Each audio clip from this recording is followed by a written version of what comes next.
hace un momento Sisto nos ha hecho ver la gran necesidad de regresar a las Escrituras, de regresar al verdadero Evangelio, de regresar a ser la verdadera iglesia del Señor, una iglesia creciente.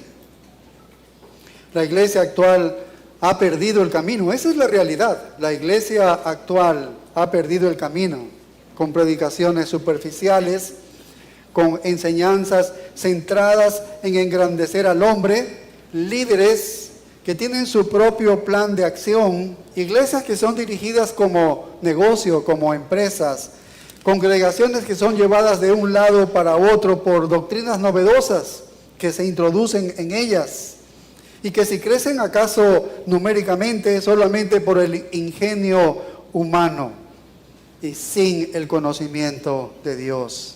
Así que la iglesia del Señor necesita regresar a ser una iglesia creciente. Y la pregunta es, ¿cómo lo puede hacer? ¿Cómo lo puede hacer?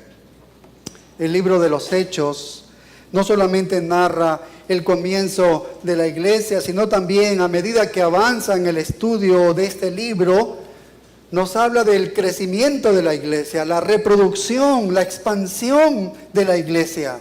Y tal vez lo más importante para nosotros es formularnos una pregunta.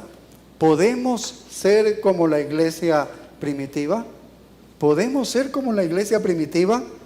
Muchas iglesias cristianas a lo largo de la historia han tratado de plasmar el modelo de esta iglesia. Hoy en día las iglesias evangélicas han tratado también de emular la vitalidad y la vida de sus miembros. ¿Con qué propósito? Con el propósito de ser como esta primera iglesia naciente. Y la pregunta entonces está allí. ¿Es posible ser como lo fue la iglesia primitiva? ¿Es posible que hoy seamos así? ¿O hay algunas restricciones para el día de hoy? Pero antes de que podamos saber si podemos ser como la iglesia primitiva, debemos primero saber cómo era esta iglesia. ¿Cómo era esta iglesia? Y Lucas, en el libro de los Hechos, en el capítulo 2, nos revela 3 elementos fundamentales de la iglesia primitiva en su mismo inicio, en su mismo comienzo, para que imitando su ejemplo seamos una iglesia creciente. Y estos 3 elementos los registra aquí en todo el capítulo 2 de Hechos. En primer lugar, la venida del Espíritu Santo, es quien origina el nacimiento de la iglesia. El segundo elemento es la prioridad de la predicación en esta iglesia que recién ha nacido. Y en tercer lugar, la vida práctica en la primera comunidad cristiana. Estos 3 elementos fundamentales nos van a hacer conocer a esta iglesia primitiva y nosotros poder emular, ¿no?, como un ejemplo a seguir. Bien, en primer lugar tenemos la venida del Espíritu Santo. ¿Y cómo esta venida del Espíritu Santo produce el nacimiento de la iglesia? Abarcan los 13 primeros versículos de Hechos capítulo 2. Ahora, este pasaje contiene una tremenda transición, porque es el fin del antiguo pacto y el comienzo de uno nuevo. Es el mismo nacimiento de la iglesia. Y cuando estamos usando el término iglesia, no nos estamos refiriendo a un edificio, sino al cuerpo de creyentes. En Hechos capítulo 1, Jesús equipó a los suyos para que cumplieran la tarea cuando la iglesia naciera. Y ya hemos llegado a Hechos 2 y la iglesia nace en Hechos 2 y están listos para cumplir la tarea. Y aquí se cumplen 2 grandes acontecimientos que Jesús había prometido en Hechos 2. ¿Qué había prometido el Señor Jesucristo durante su ministerio? Bueno, en primer lugar, Él prometió el nacimiento de la iglesia. El nacimiento de la iglesia en Mateo 16, 18. Mateo 16, 18, Él dice: edificaré mi iglesia y las puertas del Hades no prevalecerán contra ella. Él la va a construir, Él la va a edificar, Él la va a hacer. es Jesucristo. Él prometió el nacimiento de esta iglesia. Y el segundo acontecimiento que había prometido el Señor Jesucristo es la venida del Espíritu Santo. La venida del Espíritu Santo en Juan 14:16. En Juan 14:16. Y dice: yo rogaré al Padre y os dará otro consolador para que esté con vosotros para siempre. El Espíritu de verdad, al cual el mundo no puede recibir porque no le ve ni le conoce, pero vosotros le conocéis porque mora con vosotros. Y mira, dice, y estará en vosotros, estará en vosotros. Eso tiene que ver con el nuevo pacto de el Espíritu Santo va a entrar a morar en el creyente. Y luego, si vamos a Hechos capítulo 1 y el verso 5, lo aclaró más todavía esta promesa, lo aclaró más en Hechos 1:5 cuando dice, porque Juan ciertamente bautizó con agua, y dice, mas vosotros seréis bautizados con el Espíritu Santo dentro de no muchos días. Así que Jesús mismo tituló esto como el bautizo, o el batizo, como aparece allí en el griego, inmersos en el Espíritu Santo. Jesús había prometido que aquellos que estuvieran en la iglesia serían habitados por el Espíritu Santo. Y esto fue llamado el bautismo con el Espíritu. El bautismo con el Espíritu. Esto es llamado el bautismo con el Espíritu. Así lo llamó el Señor Jesucristo. Así que estas dos promesas, tanto el nacimiento de la iglesia como el bautismo con el Espíritu Santo, tenían que ocurrir simultáneamente. ¿Por qué simultáneamente? Porque la definición teológica del bautismo con el Espíritu Santo es de colocar a los creyentes en la iglesia, en el cuerpo de Cristo. Eso es lo que significa el bautismo con el Espíritu Santo. Y mira, para no hablar de memoria, primera carta a los Corintios 12:13, para que puedas observar lo que significa el bautismo con el Espíritu Santo. Primera a los Corintios capítulo 12 y el versículo 13. Dice así, porque por un solo Espíritu, este es el Espíritu Santo.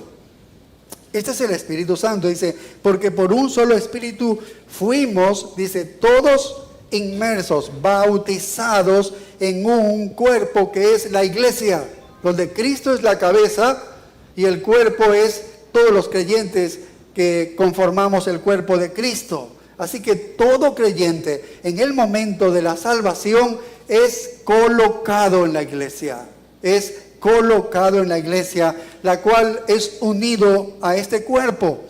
Así que el nacimiento de la iglesia y el bautismo con el Espíritu tuvieron que suceder juntos, porque sin nacimiento de la iglesia no hay cuerpo para que el creyente sea colocado por el bautismo con el Espíritu. Debe haber un cuerpo para que el bautismo con el Espíritu inserte, coloque al creyente dentro del cuerpo de Cristo. Ahora, el bautismo con el Espíritu Santo les ocurrió a los 120 en un tiempo tardío. Escucha bien, a ellos les sucedió en un tiempo tardío porque ellos ya eran salvos. En el antiguo pacto ellos ya eran salvos, habían creído en Jesucristo. De hecho, estaban esperando la venida del Espíritu Santo y Jesús les dijo, esperen la venida del Espíritu Santo. Los 120 eran salvos.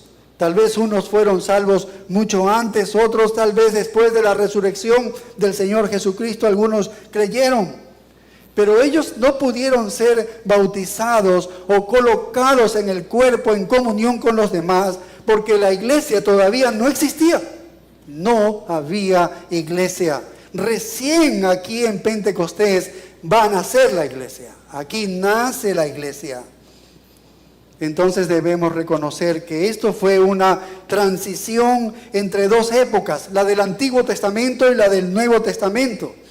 Y estos 120 fueron bautizados con el Espíritu Santo en un tiempo posterior a su salvación, porque la iglesia no había nacido. Y no vamos a esperar que eso suceda hoy, que alguien recibe a Cristo y después de 40 o 50 o más días va a recibir el bautismo con el Espíritu Santo. No es así. Todos los cristianos son parte del cuerpo y el cuerpo comenzó a formarse aquí en Pentecostés. Y ahora mira el texto.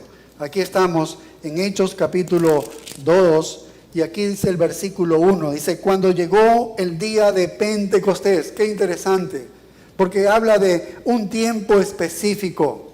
Un tiempo específico sucedió en un día correcto, en el plan de la historia redentora. ¿Sí? La fiesta de Pentecostés celebra las primicias de la cosecha de trigo. Eso es la fiesta de Pentecostés. Ahora, también la entrega de la ley mosaica. Porque después de la Pascua, ¿recuerdan ustedes la Pascua en Éxodo? Que después de la Pascua pasaron 50 días después de la Pascua hasta la llegada de la ley. Y todavía lo celebran hasta el día de hoy los judíos. Así que es exactamente el domingo de Pentecostés. Este es un cumplimiento de una profecía de tipo. Y debe suceder en ese día de Pentecostés o se echa a perder todo en términos de lo que Dios profetizó a través de estas imágenes.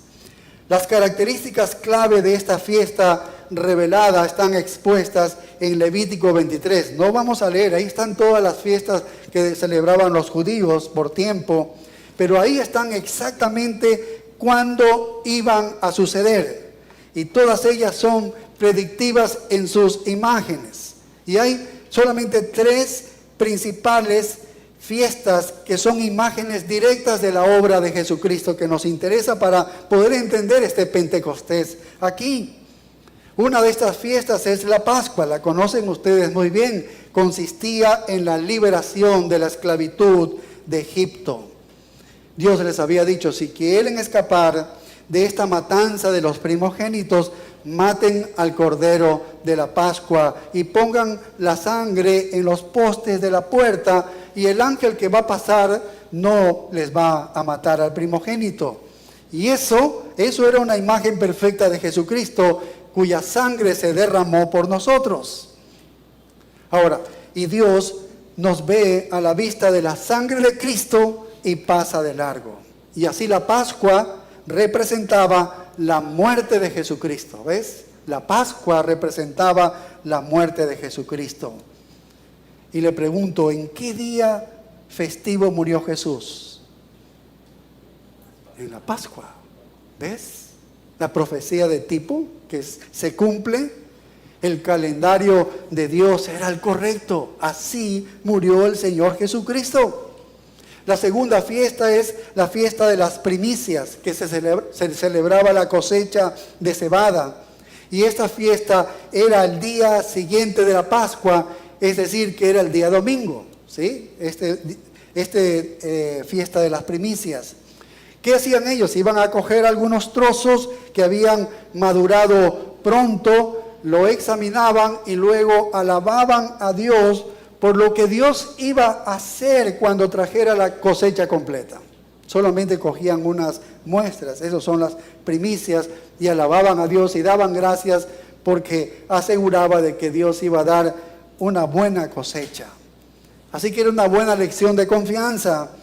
Y este es un cuadro muy preciso de la resurrección de Jesucristo.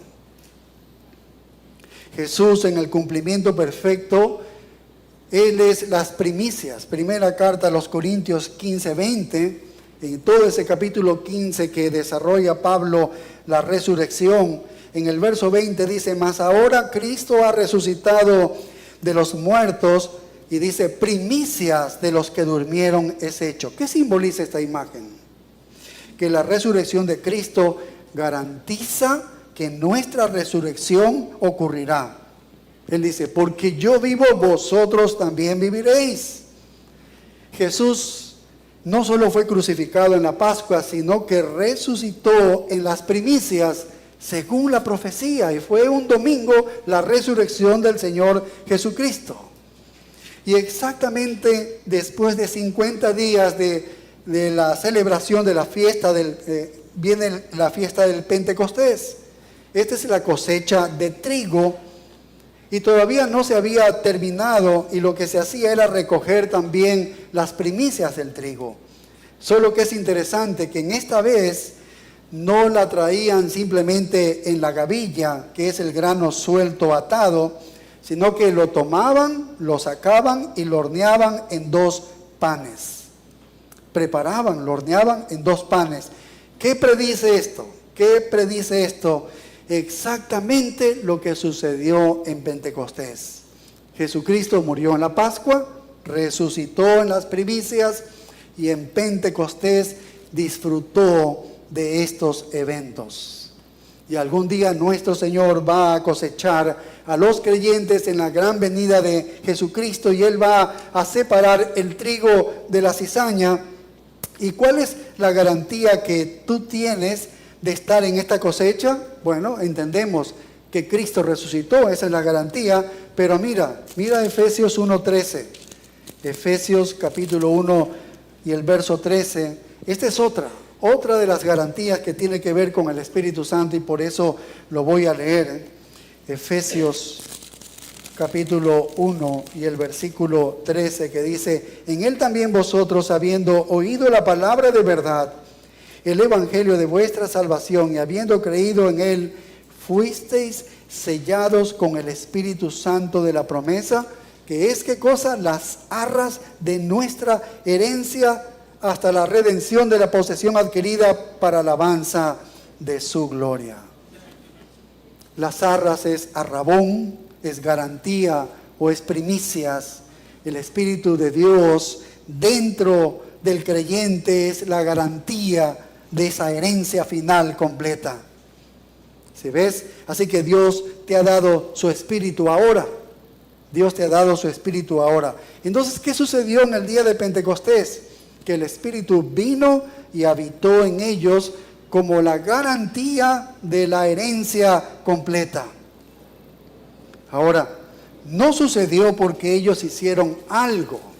Es decir, el Pentecostés no sucedió porque ellos hicieron algo, sucedió porque en el calendario divino así estaba registrado. Esto es soberanía de Dios.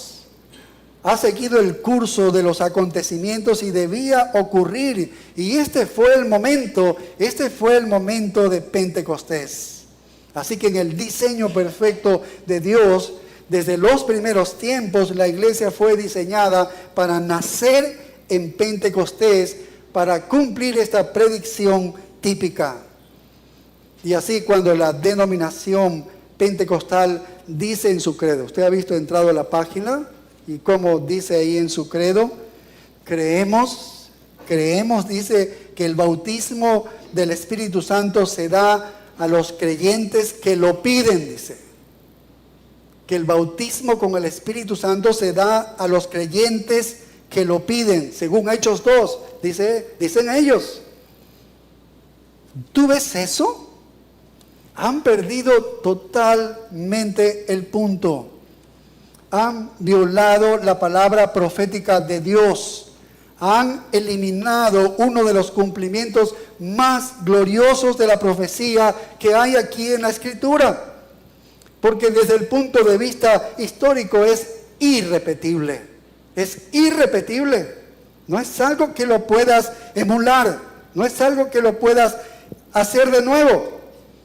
Es irrepetible históricamente. Ahora mira lo que sigue diciendo. Dice, estaban en el verso 1, estamos en Hechos 2:1, estaban todos unánimes juntos. Y algunos comentaristas dicen que ellos estaban en el templo, pero no vemos que estén en el templo, porque Lucas, cuando quiere hacer referencia al templo, él dice, el templo, le llama así, como se llama, el templo. En Hechos 2:46 dice, y perseverando unánimes cada día en el templo. Si ellos estuviesen en el templo, Lucas lo hubiese registrado como templo. Así que no estaban en el templo. El único lugar donde ellos se encontraban, en el verso 2 nos da una idea. Dice, el cual llenó toda la casa. Es en una casa que ellos se encontraban. Tal vez es la misma casa donde ellos celebraron la Pascua. Tal vez fue eso. O tal vez donde apareció en la resurrección o cuando regresaron después de la ascensión de Jesucristo. Y estaban allí los 120, ¿sí? Algunos dicen que solo 12 recibieron el bautismo con el Espíritu Santo.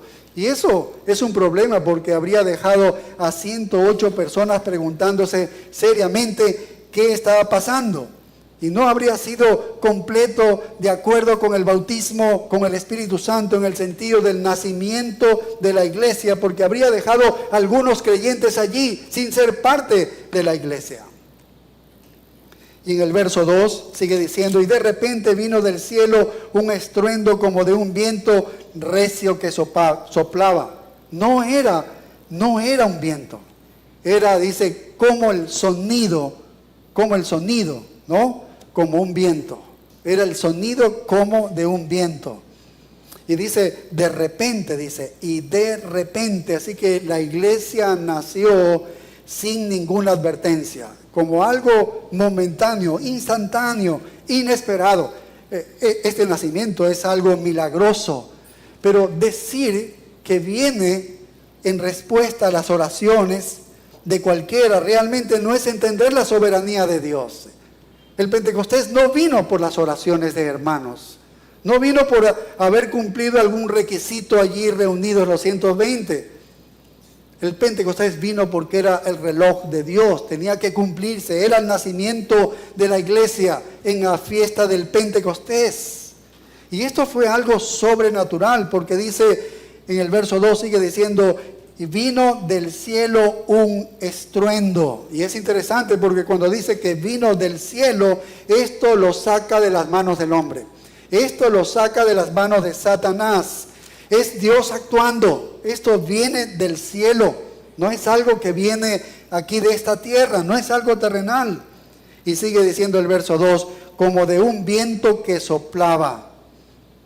Y la palabra allí es una palabra griega, significa una ráfaga de aliento, una ráfaga de aliento. La misma palabra que está en Hechos 17:25. No lo vamos a leer por el tiempo. Pero esto significa que no es solo una respiración suave. Es un soplo como si alguien estuviera haciendo una explosión de aliento. No hay viento físico. Es decir, no hay viento físico. Esto debe haber sido un fenómeno. Porque lo oían, pero no había ningún viento físico. Y sin embargo, el estruendo es como si un huracán se desatara desde el cielo. ¿Quién es el aliento de Dios? ¿Quién es el aliento de Dios? El Espíritu Santo es el aliento de Dios. Y entonces Dios desde el cielo acaba de soplar su aliento en la tierra. Eso es lo que ha sucedido. El soplo de aliento vino de Dios. Y en ese momento el Espíritu de Dios vino a la tierra.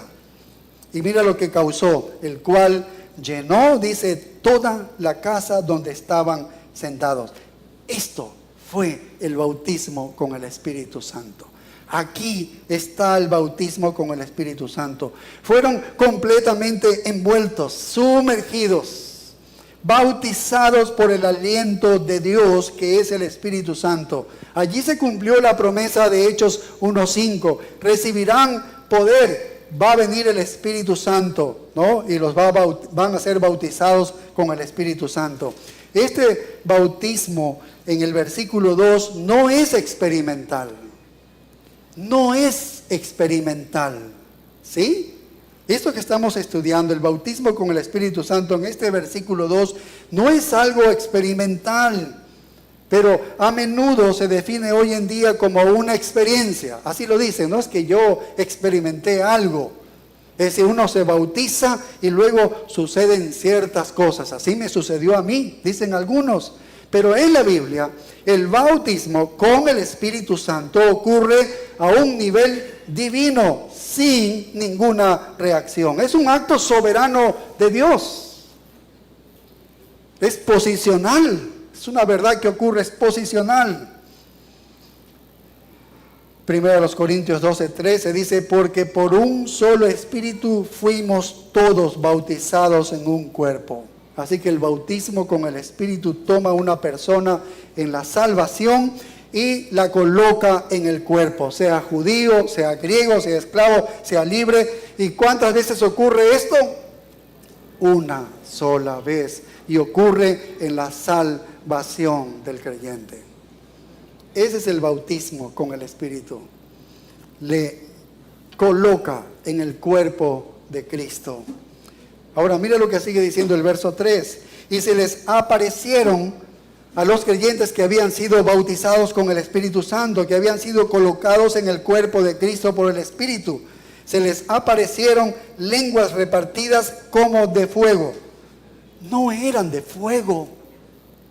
¿Ves el texto lo que dice? No eran de fuego, eran como de fuego. Y dice, asentándose sobre cada uno de ellos. Esto es un fenómeno, es una cosa sobrenatural.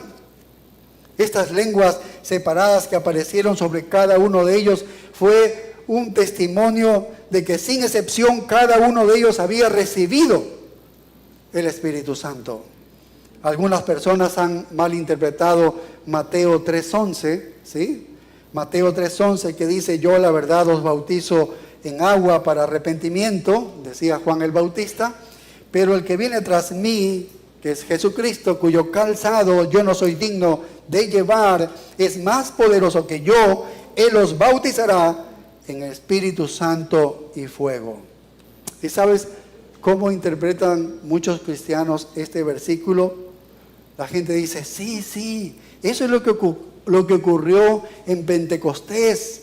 El Espíritu Santo y fuego, dice. El Espíritu Santo y fuego. No es así. No está queriendo decir eso. El Espíritu Santo ocurrió en Pentecostés. El fuego no tuvo nada que ver con esas lenguas que parecen fuego. Son lenguas que parecen fuego. No son lenguas de fuego. Parecen fuego. ¿Sí ves? ¿Por qué? Porque el fuego lo define en el siguiente versículo en Mateo, capítulo 3 y el versículo 12 dice, su aventador está en su mano y limpiará su era y recogerá su trigo en el granero y quemará la paja en fuego que nunca se apagará. Ese es el fuego del juicio eterno.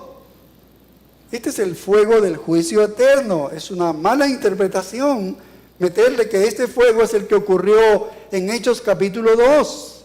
No ha ocurrido, está hablando del juicio eterno en Mateo 3:12. Pero estas aparentes lenguas que parecen fuego, parecen nada más, se separaron a cada individuo y esta fue una manifestación visible del descenso del Espíritu Santo. De alguna manera Dios quería que ellos experimentaran de que habían recibido al Espíritu Santo, había descendido sobre ellos. Es más o menos como el bautismo del Señor Jesucristo. ¿Recuerdan ustedes qué ocurrió? El Espíritu Santo descendió para equipar a Cristo para su ministerio. Dice que descendió sobre Cristo en forma de paloma, como de paloma. No es una paloma, es forma de paloma, pero no es una paloma. Y así aquí nosotros tenemos una nueva manifestación visible del Espíritu Santo, esta vez con una aparente lengua y también con un aspecto de llama que no es fuego en verdad, un aspecto de llama. Y así están en cada uno de los 120 y eso indica que cada creyente en ese momento recibió el Espíritu Santo. Y así llegamos al versículo 4, que comienza con esta conjunción que está agregando una cosa. ¿Qué agrega? Dice, y fueron todos, y dice, y está agregando algo, fueron todos llenos del Espíritu Santo y comenzaron a hablar en otras lenguas según el Espíritu les daba que hablasen. Y cada vez que aparece la llenura del Espíritu, porque aquí en el verso 4 aparece la llenura del Espíritu, ¿sí ves? Siempre está ligada con algo que sucede después. La llenura del Espíritu Santo siempre está ligado con algo que sucede después. La llenura del Espíritu Santo ocurre por primera vez en la salvación y de ahí en adelante se repite, constantemente se repite. La llenura del Espíritu Santo se repite porque hay un mandato del apóstol Pablo para todos los creyentes en Efesios 5:18 que dice, sed llenos del Espíritu. ¿Ves? Lo que quiere decir que debe ser una experiencia continua en nosotros. Continuamente debemos hacer esto y se repite. Esto sí se repite. El bautismo con el Espíritu Santo no se repite, es una sola vez. Donde el Espíritu le coloca en el cuerpo de Cristo y en comunión con los demás creyentes y en comunión con Cristo. Y lleno significa control total. Cuando dice estoy lleno del Espíritu es que quiere decir que el Espíritu Santo me está controlando, me está dominando completamente. No tengo voluntad. Quiero hacer algo y el Espíritu Santo me domina de tal manera que yo no hago lo que quiero. Ya no tengo voluntad. Hago lo que el Espíritu me dice y el Espíritu me va a decir que haga y obedezca la palabra de Dios. ¿Se ves? Entonces es una rendición total al poder residente del Espíritu. Y eso significa que no hay pecado sin confesar, que no hay voluntad propia cuando se es lleno del Espíritu, es rendirse al Espíritu Santo. Y cada vez que viene la llenura hay una respuesta que es inmediata. Puede ser gozo, puede ser amor, una relación correcta con las personas del cuerpo de Cristo, puede ser una relación correcta con la esposa, con el esposo, con el padre, ¿no? Puede ser la proclamación del Evangelio. En el libro de los Hechos ves varias ocasiones y lleno del Espíritu Santo comenzaron a predicar con valentía el Evangelio. ¿Ves? Eso es lo que ocurre cuando se es lleno del Espíritu Santo. Ocurren muchas cosas. Pero aquí en Hechos, el verso 4 dice, y comenzaron, una vez que son llenos del Espíritu, comenzaron a hablar en otras lenguas según el Espíritu les daba que hablasen. Y este hablar en lenguas no ocurrió como resultado del bautismo con el Espíritu Santo, como señalan los carismáticos y grande ala de los pentecostales. ¿Sí entiendes? ¿Sí entiendes eso? No ocurrió como resultado del bautismo con el Espíritu Santo, ocurrió como resultado de la llenura del Espíritu Santo. ¿Qué son estas otras lenguas que dice? Son idiomas, simplemente son idiomas. Nunca significa algún tipo de palabras estáticas o balbuceos como nosotros hemos visto muchísimas veces. Cuando la gente dice que tienen el don pentecostal y que hablan algo que no es un idioma, no es el don. No es, si hablan algo que nadie entiende qué es, no es un don, porque si fuese un don del Espíritu, ese sería entonces un idioma. Sería un idioma, ¿sí? Ahora, si usted tiene dudas aquí de qué idiomas ellos estaban hablando, bueno, puede leer los versos del 9 al 11, que son las ciudades de los lugares donde habían venido los judíos, y todos esos eran lenguas diferentes, todos esos idiomas estaban hablando. Y este es el patrón. Si va a haber una ocasión de lenguas en el Nuevo Testamento que debe ser certificada, debe ser idiomas, no balbuceos, no cosas que no son ininteligibles, que no se pueden ni entender. Ahora, esto fue un fenómeno especial para ese día. Esto fue un fenómeno especial para ese día. No es el patrón universal para todo cristiano lleno del Espíritu Santo. Porque cuando usted llega a Efesios 5:18, que dice, sed llenos del Espíritu, el apóstol Pablo da, a continuación de eso, da toda una lista. Y no tiene nada que ver con idiomas. Si la llenura no solo tiene que ver con hablar en lenguas. Tiene que ver, Efesios 5:18, tiene que ver con otras cosas como amar a su esposa, dar la vida por su esposa, como que la esposa se somete al esposo. Trata bien a sus hijos, el hijo obedece a sus padres, es un buen empleado, es un buen jefe. Así que Pablo define la llenura y no tiene nada que ver con idiomas. El milagro de los idiomas aquí fue muy importante debido a la estrategia del esparcimiento del Evangelio, porque en Jerusalén en este momento había personas de todo el mundo judío y pudo haber habido tantos como 1 millón. Como 1 millón de judíos en ese tiempo, en el momento de las fiestas. Y en el patio del templo siquiera entraban apretados como 200,000 judíos. Ahí estaban comprimidos en ese lugar. Y este milagro específico fue específicamente para este día, no la norma para todos los cristianos. Y escucha, esto se repitió, esta forma sí se repitió en Hechos 8 del 14 al 17. No vamos a estudiar estos versículos con un grupo de samaritanos, ¿sí? Ya habían sido salvos ellos, pero el Espíritu Santo no los había bautizado todavía. No habían sido bautizados con el Espíritu Santo.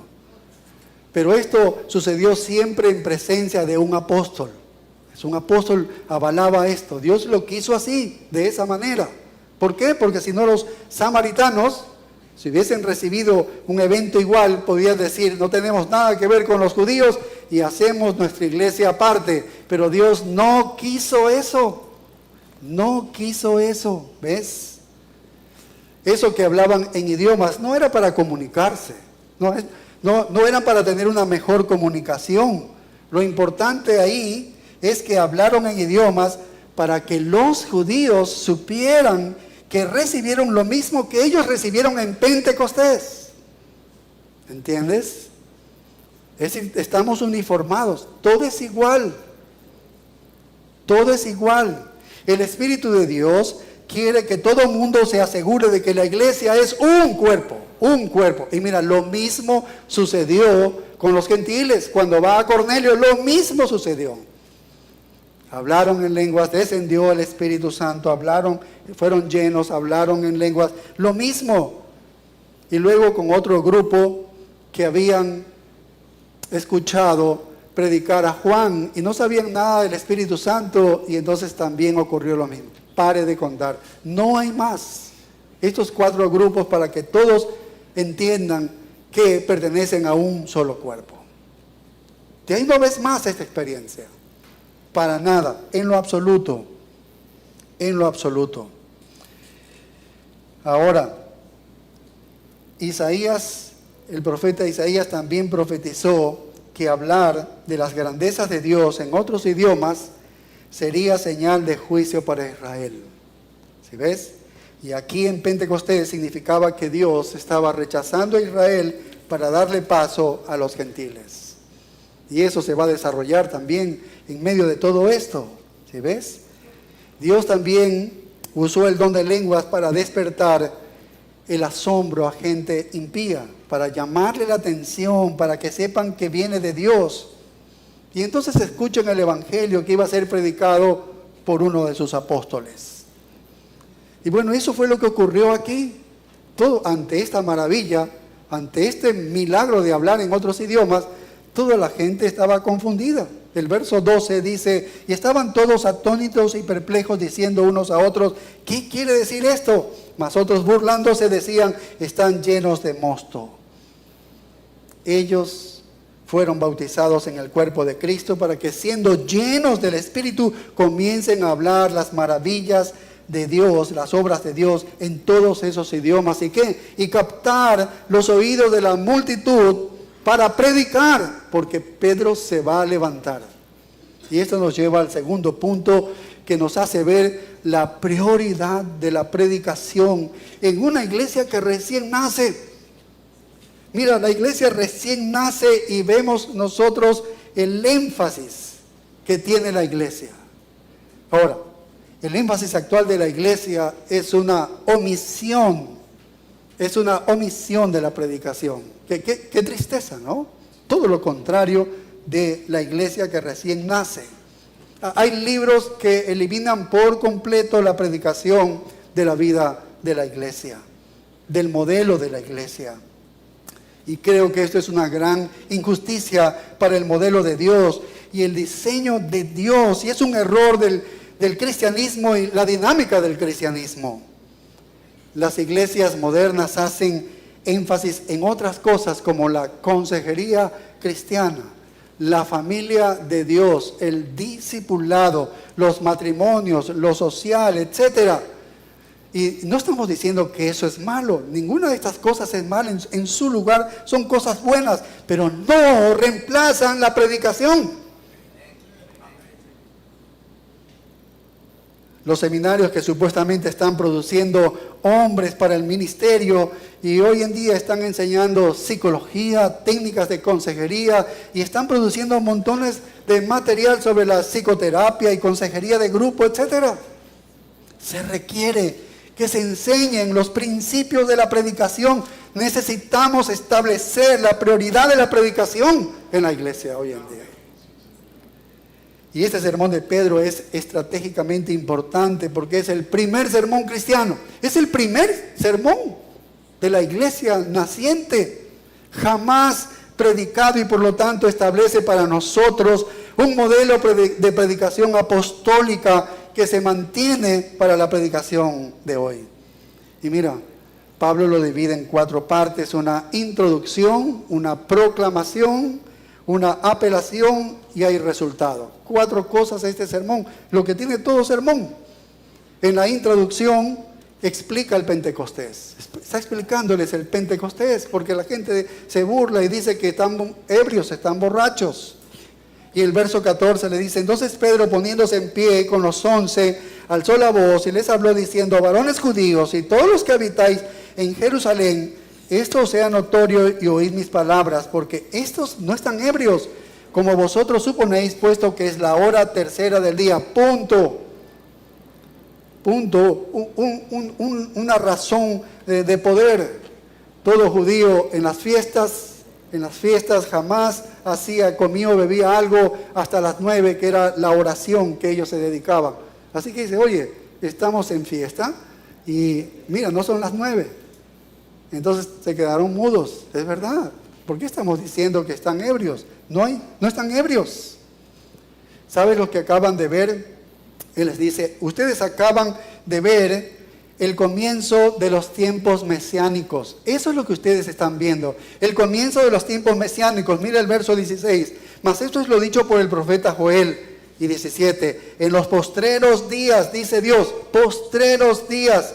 Y los postreros días ha estado sucediendo ya por 2000 años. Es en la venida de Cristo. En la primera venida de Cristo son los postreros días. El Mesías ha venido y volverá para establecer el reino. Todo esto son los últimos días. Y luego presenta la profecía de Joel 2, del 28 al 32, en los versículos del 17 al 21.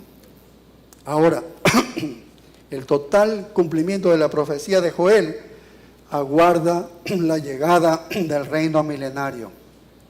En el día de Pentecostés, y en realidad en toda la era de la iglesia, Dios ha dado tanto un avance como una muestra del poder del Espíritu que va a liberar en el tiempo del reino. Es una profecía para el tiempo del reino, un poco antes y en el reino milenario. Entonces, esta es la introducción, ¿sí ves? Con esta profecía, este es un avance del poder de Dios que nos ha prometido Joel en el reino. Es lo que le dice. Esto es lo que estás viendo aquí. Es el Espíritu Santo que ha venido. Es la nueva dispensación. La iglesia ha nacido.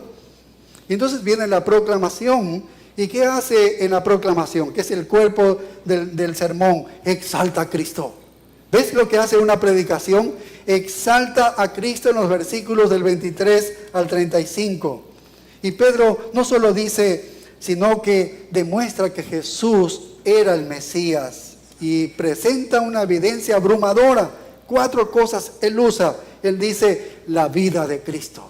Te digo que la vida de Cristo mostró que Él es el Mesías. Mira lo que dice el verso 22. Varones israelitas, oíd estas palabras. Jesús Nazareno. Mira, utiliza el nombre de burla que utilizaban ellos para burlarse de Jesús. El mismo nombre, porque es que quiere engancharlos. Ustedes se burlaban de él. La vida de él ha mostrado que él es el Mesías. Mira, varón aprobado por Dios. Dios lo ha aprobado. Y dice, entre vosotros, con las maravillas, prodigios y señales que Dios hizo entre vosotros por medio de él. Ustedes lo saben.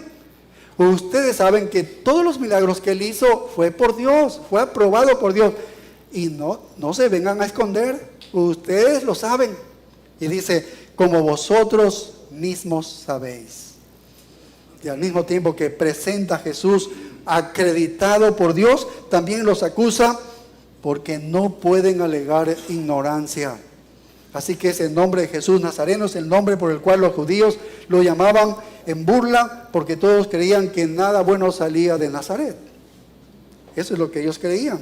Entonces es un reproche abierto a los judíos porque era el nombre burlón que le daban. Y también es una hermosa manera de que Pedro muestre la condescendencia de Jesucristo, que era Dios en carne humana. Y luego les dice la muerte. Mira, la vida de Cristo mostró que Él es el Mesías. Y tú le viste todas las señales. No te vengas a hacer. Tú sabías muy bien que Él era el Mesías y Dios lo aprobó en su vida, pero también en su muerte. Mira el verso 23. Dice, a este he entregado por el determinado consejo y anticipado conocimiento de Dios. Vaya, esta es la soberanía de Dios. Ha planificado todo. Pero mira, ahora viene la parte humana, la responsabilidad del hombre. Dice, ustedes lo prendisteis y matasteis por manos de inicuos, crucificándoles. Vaya, de los dos lados de la paradoja divina, la soberanía absoluta de Dios y la responsabilidad humana. Ellos habían, por su propio acto de voluntad, por sus propias naturalezas malvadas, habían crucificado a Jesucristo usando las manos romanas para hacerlo, pero no lo habían hecho como un golpe para Jesús. Él no era una víctima. No era una víctima. Todo había sido planeado por el consejo determinado y la presencia de Dios. Fue preordenado por Dios. Y mira, como cualquier presentación de salvación, Pedro comienza con una convicción de pecado. Ser salvado no solamente es ver la belleza de Jesús, ver la gloria de Dios, la grandeza de Dios. Ser salvado es ver la negrura de tu propio pecado. Y nunca vendrás a Dios y nunca experimentarás la verdadera salvación hasta que vengas con una vida destrozada por el terror y el horror de tu propio pecado. Y Pedro no calla, es asesinos, ustedes lo mataron. Él es el Mesías, Él era el Mesías y ustedes lo mataron. ¿Ves? ¿Y cuál es el peor pecado que puede haber?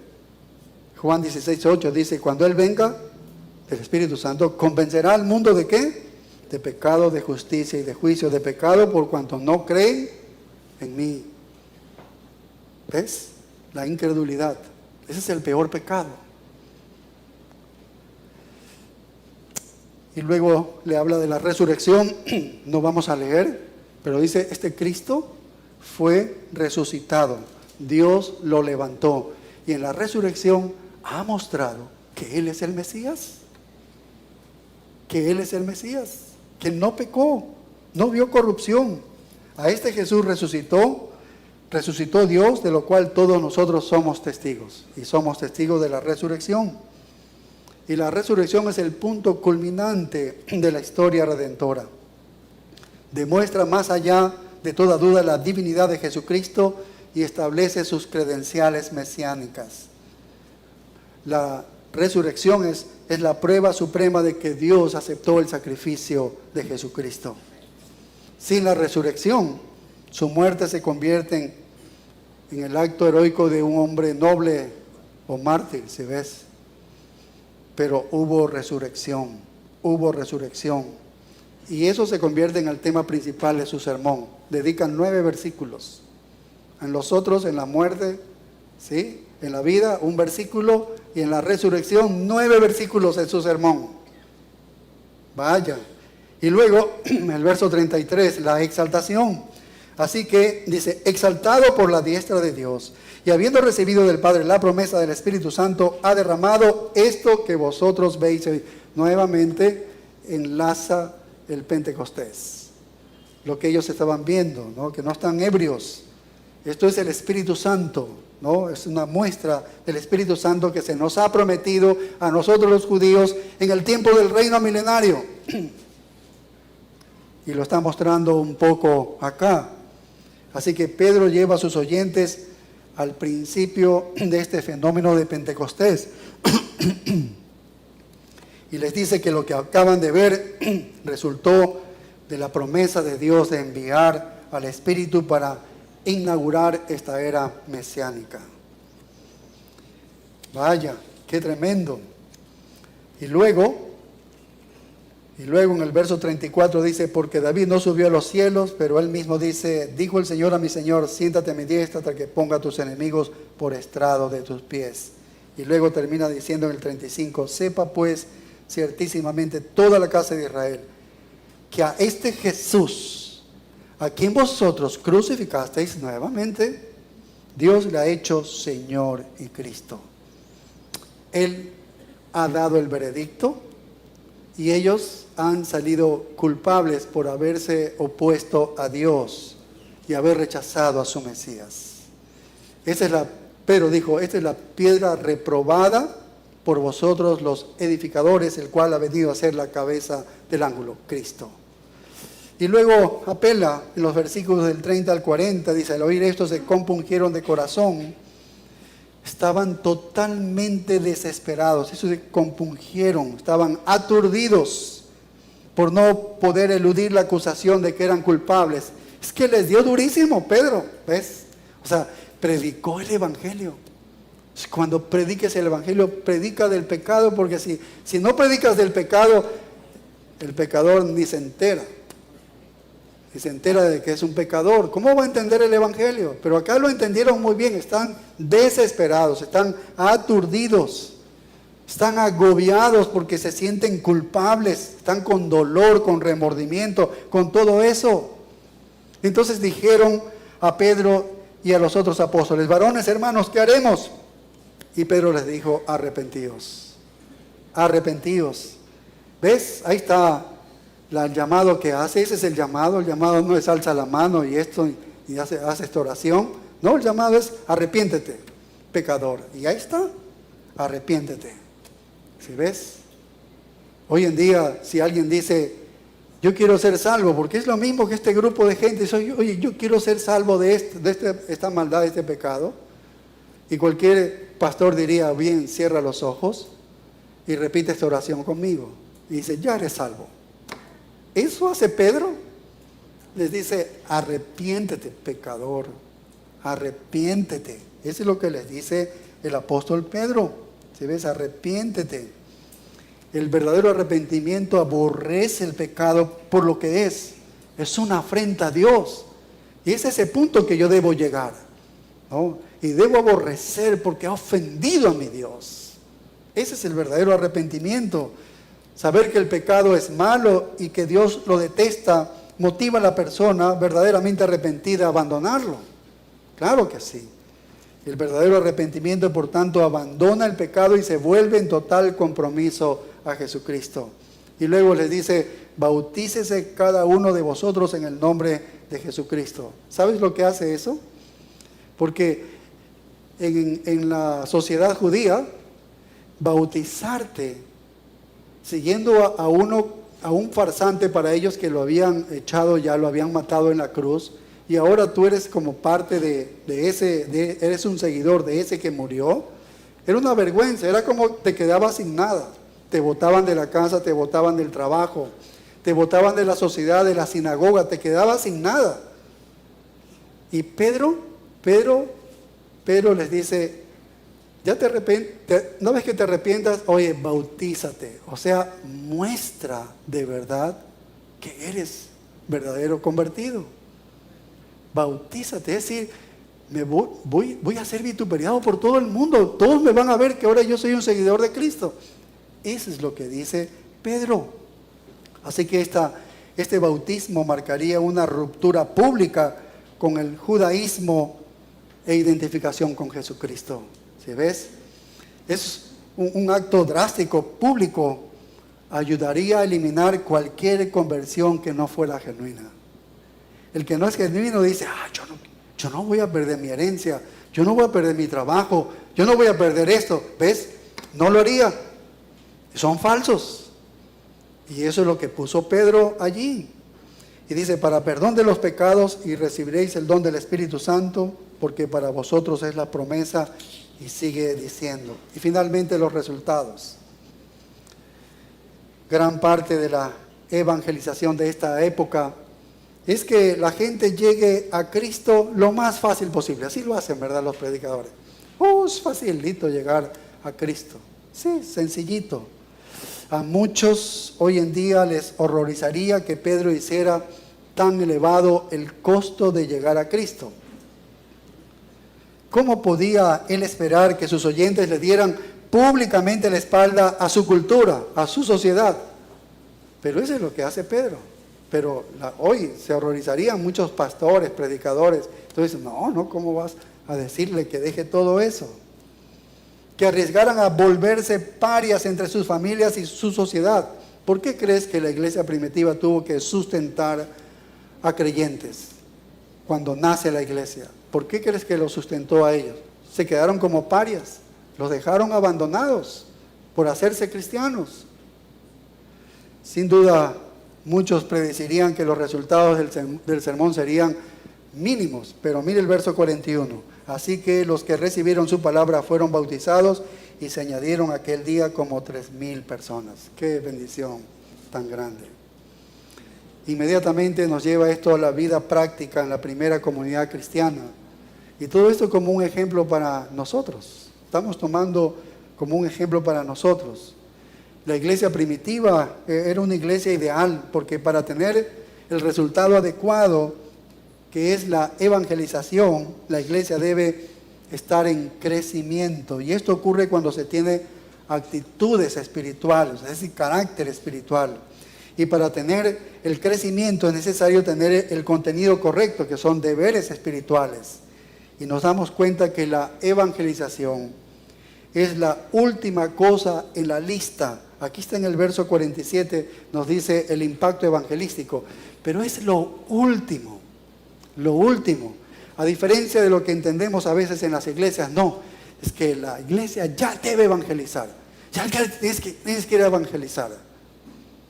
Lo ponen como último, la evangelización. ¿Entiendes? La iglesia primitiva lo puso como último, la evangelización. Sabemos que es uno de los propósitos de la iglesia, está aquí para evangelizar, claro que sí. Pero entre los elementos de la iglesia está en último lugar la evangelización. Es lo último que vas a hacer es la evangelización. Y tiene su sentido, ¿no? Nuestra tarea inmediata en la iglesia no es la evangelización. Usted ha leído Efesios 4:11. Efesios 4:11 nos dice que los apóstoles y los profetas, los evangelistas y pastores maestros, fueron dados por Jesucristo como un don a la iglesia. Fueron un regalo para la iglesia. ¿Para qué los ha regalado? Para perfeccionar a los santos. ¿Ves lo que prima? ¿Ves lo que prima? ¿Qué es la predicación? Lo que prima, la predicación, el crecimiento espiritual, ¿no?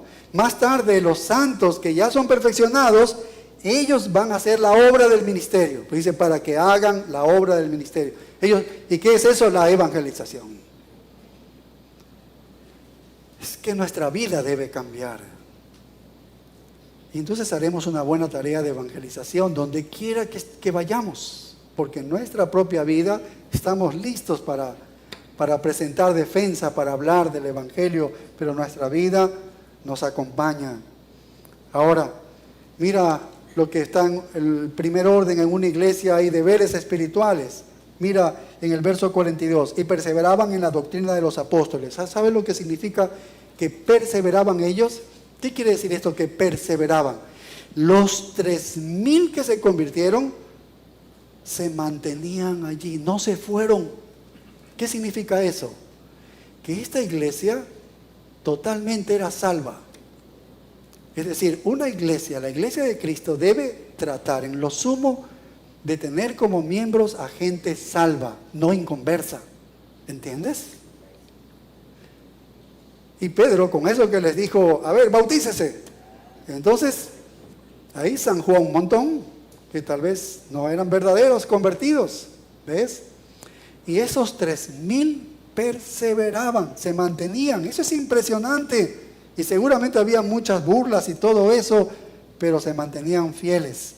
Esa es una marca genuina de salvación, es impactante. Y Jesús dijo, si permaneciereis en mi palabra, seréis verdaderamente mis discípulos, ¿ves? Y ellos perseveraban. Y de aquí aprendemos que la iglesia debe estar compuesta de personas salvadas. La iglesia está compuesta de personas convertidas. Tristemente, sin embargo, muchas iglesias de hoy en día están en gran parte compuestas por personas no salvas. Increíblemente, algunas intentan diseñar una iglesia donde los no cristianos puedan sentirse bien, puedan sentirse confortables. Esto no es la meta de una iglesia de Cristo. ¿Ves? La iglesia devota a la santidad y a la justicia en todas las áreas de la vida va a ser impopular, definitivamente, con los pecadores. Pero en esta primera comunidad, ningún pecador se sintió confortable para unirse y quedarse con los 3,000. Nadie. ¿Sí ves? Nadie lo hizo. Así que los no creyentes son bienvenidos a escuchar el Evangelio predicado y la palabra de Dios expuesta, pero todo esto debe hacernos contrastar con su condición espiritual pecadora. Esa es la predicación que debe, es decir, yo no soy esto, yo soy un pecador. ¿Qué más? Esa era una iglesia con doctrina bíblica. Mira el verso 42, perseveraban en la doctrina de los apóstoles, instrucción, enseñanza, apostólica, era bíblica. Eso hacían. Hay muchos pastores que hoy en día dicen, no, nada de doctrina, pura doctrina. Lo que has oído de mí, ante muchos testigos, esto encarga a hombres fieles, que sean idóneos para enseñar también a otros. Son ciclos reproductivos de enseñanza. Había unidad espiritual, mira, dicen, la comunión unos con otros. Así que compartían en esta unidad. En el verso 42 sigue diciendo, en el partimiento del pan, centrados en Cristo. Esto es la mesa del Señor, ¿no? Es decir, Cristo es el centro de todo. Así que estaba entronado Cristo en la vida de ellos. Y tenían y celebraban la Santa Cena. De hecho, todos venimos iguales en la cruz de Cristo. No hay ninguno superior, ¿no? Y fíjate, él termina diciendo, en las oraciones. Tal vez esto nos falte mucho a nuestra iglesia y a otras iglesias, ¿no? Yo sé que la iglesia Grace hace 1 mes o 2 meses comenzaron a orar todos los días. Abrieron la iglesia y creo que un pastor estaba cada hora allí y cualquier hermano podía venir a cualquier hora y unirse, sumarse allí a orar. Y abrieron esa iglesia y los hermanos iban y oraban todos los días. Bueno, qué bueno que ahora tienen un nuevo presidente, ¿no? Diferente a los que estaban anteriormente y a la destrucción de Estados Unidos, ¿no? Qué bueno, pero se logra con la oración, ¿no? Y esta iglesia tenía carácter espiritual, sobrevino temor a toda persona, era una iglesia milagrosa, muchas maravillas y señales eran hechas por los apóstoles, ¿sí ves? Oye, no eran hechos los milagros por los hermanos, era por los apóstoles, ellos hacían, ¿sí? Dios autenticaba ¿no? Les daba autoridad a los mensajeros para que crean el mensaje por medio de milagros que les acompañaba Dios con el Espíritu Santo. Y mira el verso 44, todos los que habían creído estaban juntos y tenían en común todas las cosas, y vendían sus propiedades y sus bienes y los repartían a todos según la necesidad de cada uno. No es que todos vendieron sus casas y lo pusieron en un fondo común y entonces vivían de allí, no. Muchos tenían muchas otras viviendas y la generosidad que puso el Espíritu Santo en ellos de una manera especial. Cuando había hermanos en necesidad, que tenía otras casas, vendían una y lo ponían el dinero al pie en la mano de los apóstoles y ellos lo repartían. Así era como funcionaban ellos. ¿Ves?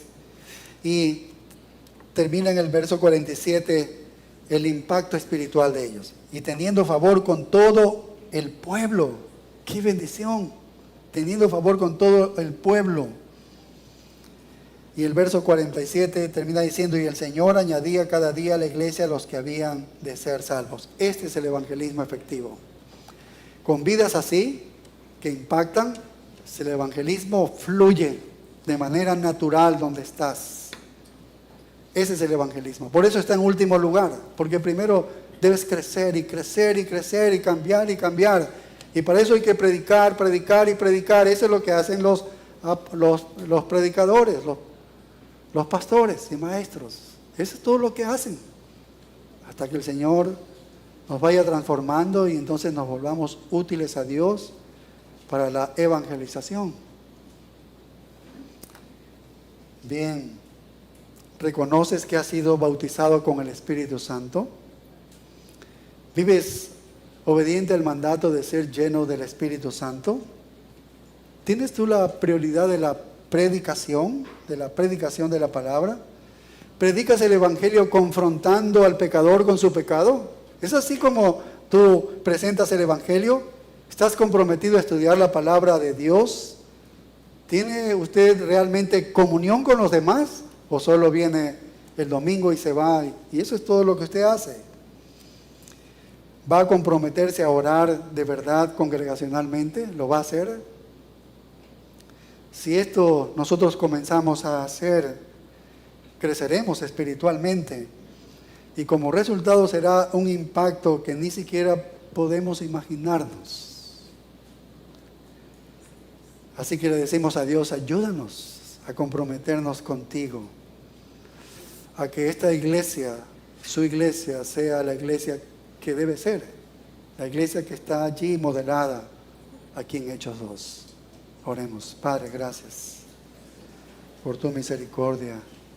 Gracias por todo lo que nos muestras, todos esos principios, este modelo del cual nosotros debemos, Señor, imitar, Padre.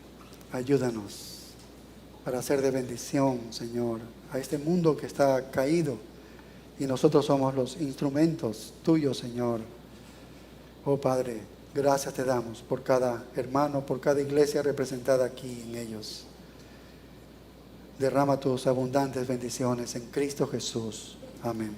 Amén.